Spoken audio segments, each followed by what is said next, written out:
जय श्री राम, जय मंगल आरती। गुरु गोविंद दो खाड़े, काकू लागू पाऊं, बलिहारी गुरु आपकी गोविंद।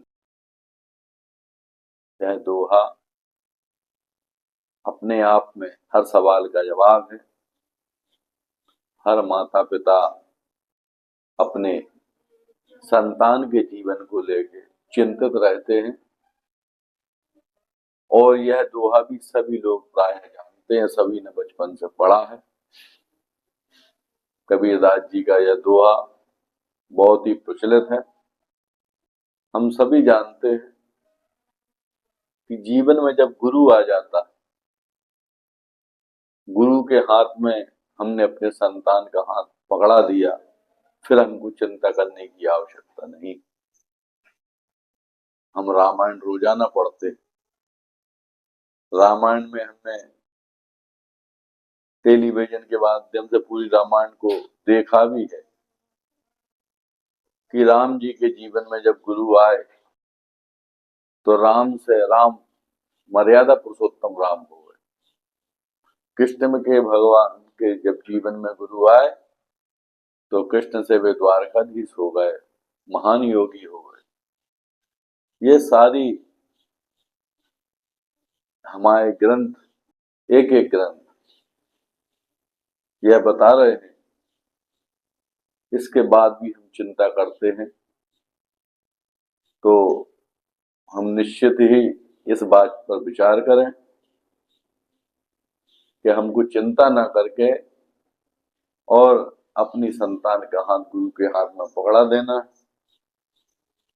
क्योंकि गुरु जो है, गुरु गोविंद दो खाड़े, काकू लागू पाऊं।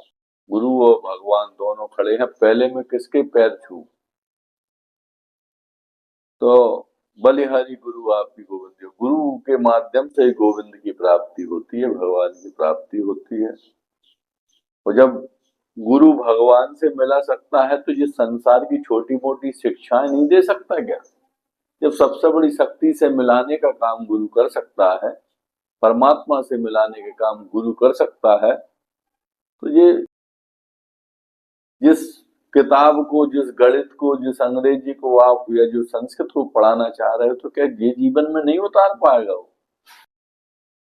निश्चित ही इसमें माता पिता की गलती है, क्योंकि वो गुरु पर संदेह करता है। वो गुरु पर थोपता है कि हमारे बच्चे को अंग्रेजी ज्यादा सिखाओ गुरु जी, हमारे बच्चे को गणित ज्यादा सिखाओ, क्योंकि वो अपने आसपास के वातावरण में ये सब चीजें देखता है कि फलाना बच्चा छोटा सा है, अंग्रेजी में मम्मी पापा से बात कर रहा है, किसी बच्चे का गणित बहुत अच्छा है, कैलकुलेशन, तो वो देख करके वही की वही बातें अपने बच्चे में देखना चाहता है कि यही गुण मेरे बच्चे में, मेरे संतान में होना चाहिए। लेकिन यह बात वो भूल जाता है कि भगवान ने इस पृथ्वी पर हर इंसान को अलग बनाया, हर प्राणी को अलग बनाया है, सबकी शकल सूरत अलग बनाई है, सबका भाग अलग बनाया। हो सकता है जिस बच्चे से आप अपने बच्चे का कंपटीशन कर रहे हो, उस बच्चे से बहुत आगे आपका बच्चा निकल सकता है। बस आपको जीवन में यह विचार करना है कि मैंने जीवन में जिस गुरु के हाथ में अपने बालक का, बालिका का हाथ पकड़ाया है, वो गुरु कैसा ही हो, क्योंकि इंसानों में सब में कमी है, पूर्ण तो सिर्फ परमात्मा है। आप गुरु में कमी मत ढूंढो, गुरु में दोष मत ढूंढो, गुरु में गुण ढूंढो। और जब आपने गुरु बनाया है, ताया लोग सोचते हैं कि जिसने कान फूके हैं वही इनका सच्चा गुरु है। यदि आपको कान फूकने वाला और शिक्षा देने वाला दोनों एक ही गुरु मिल जाए, तब तो वह आप समझो सोने में सुहागा हो गया। या आपके बच्चे के कान भी ब्राह्मण ने फूके और वही ब्राह्मण आपके बच्चे को शिक्षा भी दे रहा है, फिर आपको एक राई के दाने बराबर भी चिंता करने की आवश्यकता नहीं है।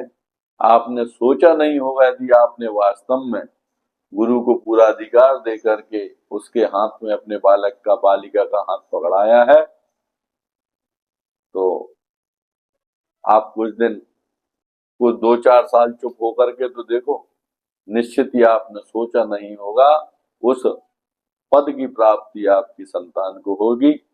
जय श्री राम, जय मंगल आरती।